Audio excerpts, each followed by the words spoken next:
The first question is, what are they? Okay, that's what they are. Second thing is, how do you execute them? The theory is pretty much universally the same. You have to figure out where in the rotation you can get it under your leg. Your legs are open, and then you move one leg to create the opening on the other side for the figure eight, right? So, for example, if my left hand is underhand, I can go under my legs at 6 o'clock and then either step forward like that, or or I can keep my weight on my left leg and step backward with my right. So either is valid. Forward, backward. Okay.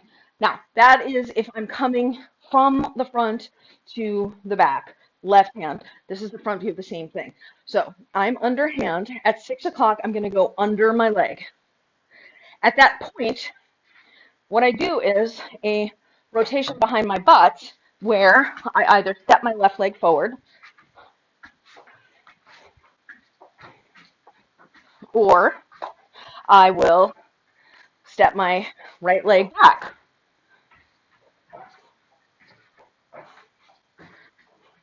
Okay. Okay, so if I were to do the slow-mo, you enter at 6 o'clock, and then let's say I'm, just because it's easier for me to do, stepping forward with my left leg. It's behind me here, and then as it comes down to 6 o'clock, it comes out. Or if you were, if you were to look at this from the side view, this might be more obvious. My hand is going to come underneath with the poi here at 6. As I'm stepping forward, the poi is rotating behind my ass, and then I exit with it coming out on the inside in front of me.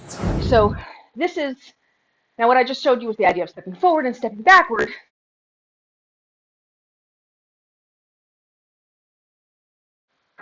I'm not even stepping.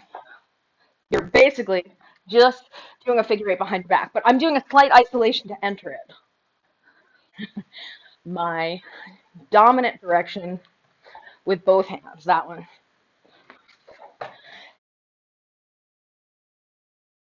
You would want to practice first, okay, this is my right hand. But I mean, once again, mocking my whole, all you do is,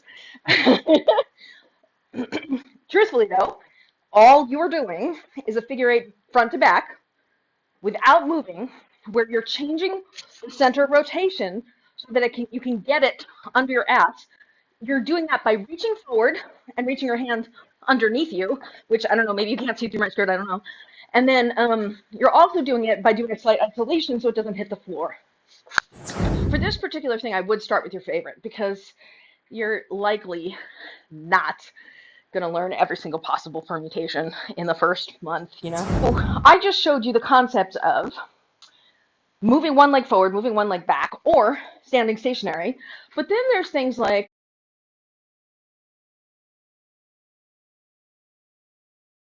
you're adding turning to it. So that's like a whole other level. You got to be able to go one way, then the other, and then you have to have the footwork that I was just doing there was a pivot turn on from a V to another V. And I think I did a backward and a forward.